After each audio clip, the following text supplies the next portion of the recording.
narito na naman tayo para sa isang napaka-sweet at nakakakilig na love story nila Kalingap Edu at Ate Viancy. Tulad mo ay aking makilala.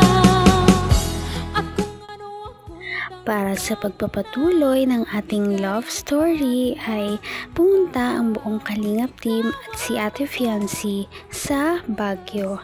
Marami ang sumama sa trip na ito kaya naman sobrang nakakatuwa. Marami ding nangyaring kilig moments ang EDSI Love Team dito dahil nagkaaminan na nga yata sila. Kaya mapapanood natin dito kung ano ba talaga ang surprise ang sasabihin ni Kalingap Edu at ganun din naman si Ate Viancy. Siguradong kikiligin kayong mga manonood at hindi nyo makakalimutan ang episode na ito. Kaya naman, ito na ang mga nangyari na kilig moments nila noong pumunta sila sa Baguio.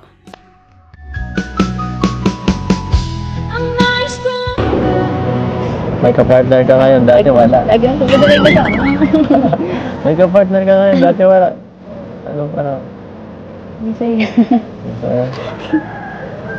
Parang namulang kang buhay-buhay sa Kasi yung apo ko, lalo na po kanina. Sa Kabayo pa. Sa kabayo, ikaw lang, iniwan mo ako eh. Ano pala yung sasabihin mo? Sabihin mo na. Huwag na muna dito. Sabihin mo na. Huwag na muna dito. Hindi pa tayo magandang lugar para sabihin yung mga ganyang bagay. Mamaya na lang. Bulong mo na lang sa akin. Kabahan. Mamaya na. Para mas maganda. Ano gusto mo? Ano gusto mo? Ikaw. Ano ako? Joke lang. Ikaw sabagay. Ano ba na yun eh? Titigilan mo lang yun eh. Ay. Ano nga? Ha? Wala. Wala. Murder ko, kakahiya. Makikigupo lang pala tayo dito. Pumunta pa tayo dito, napakalayo nito oh. Diyan na lang. Ha? Mag-enjoy ka kasama na kita dito. Yun no, bumabanat na rin talaga si Ate Viancy kay Kalingap Edu. Hindi na siya pumapayag na si Kalingap Edu lamang ang nagpapakilig sa kanya. Kung dati ay napakamahiyain niya at halos hindi siya nagsasalita, ngayon ay talagang pinaparamdam niya na rin kay Kalingap Edu kahit pabiro lamang ang kanyang tunay na nararamdaman. Gusto ko lagi kang busog. Saka, Kanina ko po. tinitiisin mo eh. Matiisin ka eh. Hindi kita matiis. Ano mo na ako. Grabe. Ano? Busog ako. Ha? Busog po. Kaya ko ba kanina? Ano gusto ko lang tayo dito? Oo. Ano ba yung sasabihin mo? Sabihin mo na kasi.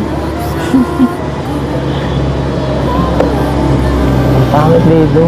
Walang dito. Hindi pa dito ang perfect moment. Wala ang katawa. Ayaw mo na.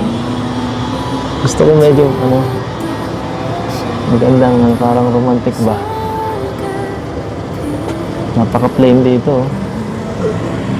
Romantic na po yan. Basta magkasama tayo.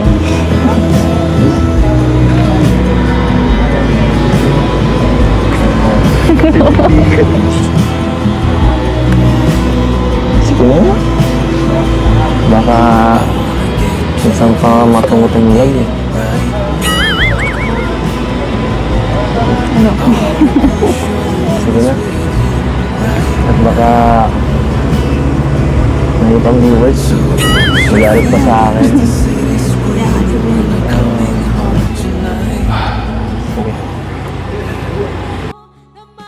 Ano nga kaya ang sasabihin ni Kalingap Edu? Talagang lahat tayo ay kinakabahan kung ano ba talaga ang sasabihin niya. Ganon din naman si Ate Viancy na halatang kanina pang hindi mapakali dahil sa pag-iisip kung ano ba talaga ang maririnig niya.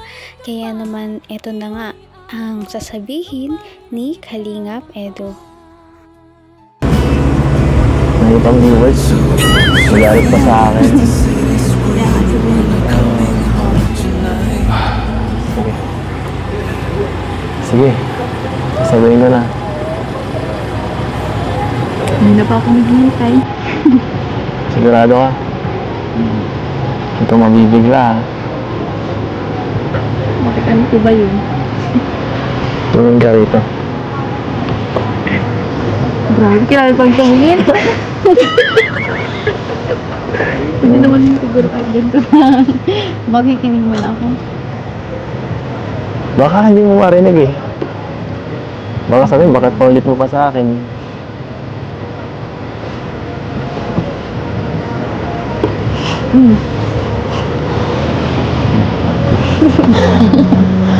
Bakit? Bakit? Sige na, sabihin mo na. Sige na. Sige.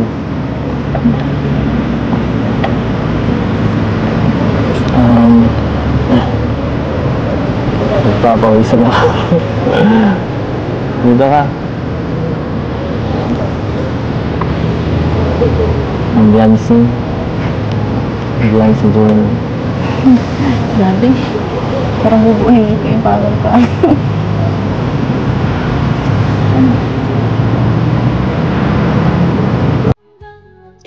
Tila nag-iipon pa nga ng lakas ng loob si Kalingap Edu sa pagsasabi ng kanyang gustong sabihin.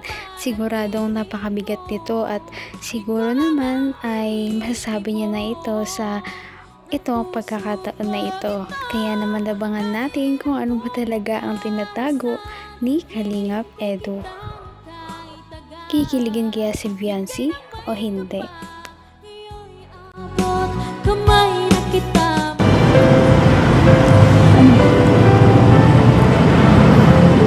Alam ko.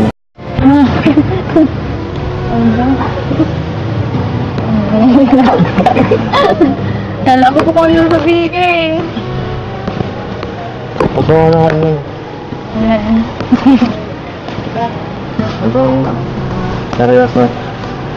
Tignan nyo na sa'yo kung seryoso mo.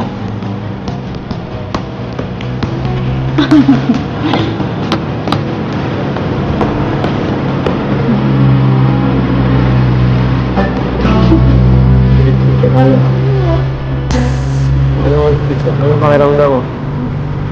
Kala ko po kung ano yung sasabihin. Wala bang ano? Reaction? Bakit reaction? Love you, Brian. Brian.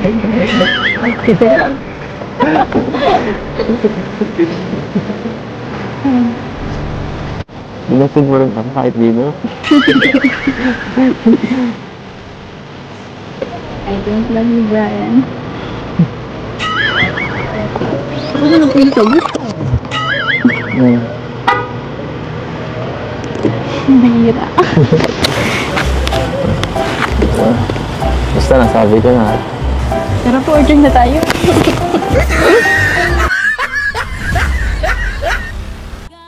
Sa wakas ay nasabi na rin ni Kalingap Edu ang matagal na niyang gustong sabihin ng personal. Dati kasi ay parang nagbibiro-biro lang siya. Ngayon ay talaga namang galing na talaga ito sa kanyang puso at seryoso siya sa pagsasabi nito. Kaya naman nakita naman natin na kinilig din talaga si Ate Fiancé. Abangan natin ang iba pang pagpapakilig ng dalawa. Napaka-sweet talaga nila at napakabait ng tambalang ito kaya maraming sumusuporta.